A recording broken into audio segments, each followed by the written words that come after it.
ওইখানে মধু মধু রসমালাই রসমালাই এটা কই মাওনা খাই গেছি গা।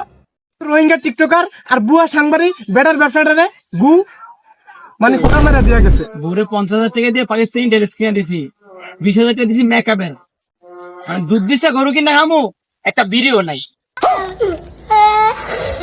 সেটাবাঙ্গা টেলিভিশনে নতুন সেটাবাঙ্গা খবর নিয়ে হাজির হয়েছি আমি মোহাম্মদ হেডা মিয়া। আমার ডান পাশে আছে হোটা মিয়া।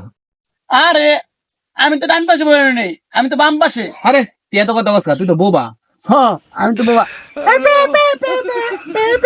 দুপুর 1টার সেটা মিনিটের খবরে আপনাদের সকলকে সেটাবাঙ্গা স্বাগত।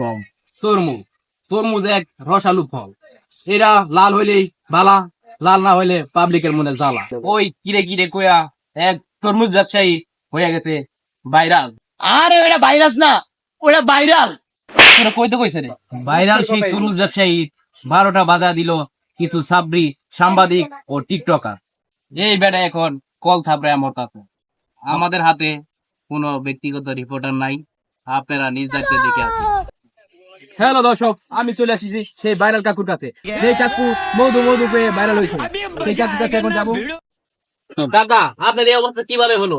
ওই কিরে রসমালাই রসমালাই মধু মধু এই কথা বইলা আমার ব্যবসাটা পুরাই শেষ। মধু মধু এই কথাটা শুনতে শুনতে ফেসবুকে সবার মাথা নষ্ট হয়ে গেছে। কাকা মেন মারাটা কোয়ানে খাইলেন আমার একটু খুলে বলেন। বাজান কিছু সাবরি টিকটকার আয়া, সাংবাদিক আয়া আমার ব্যবসাটা পুরা লাটে উড়াই দিছে।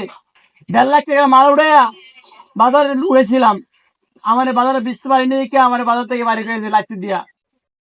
হ্যালো দর্শক, আপনারা কার মুখ থেকে তো শুনতে পেলেন কিছু সাবরি টিকটকার আর ভুয়া সাংবাদিক কাকার টুয়া উদাম করে ফেলেছে।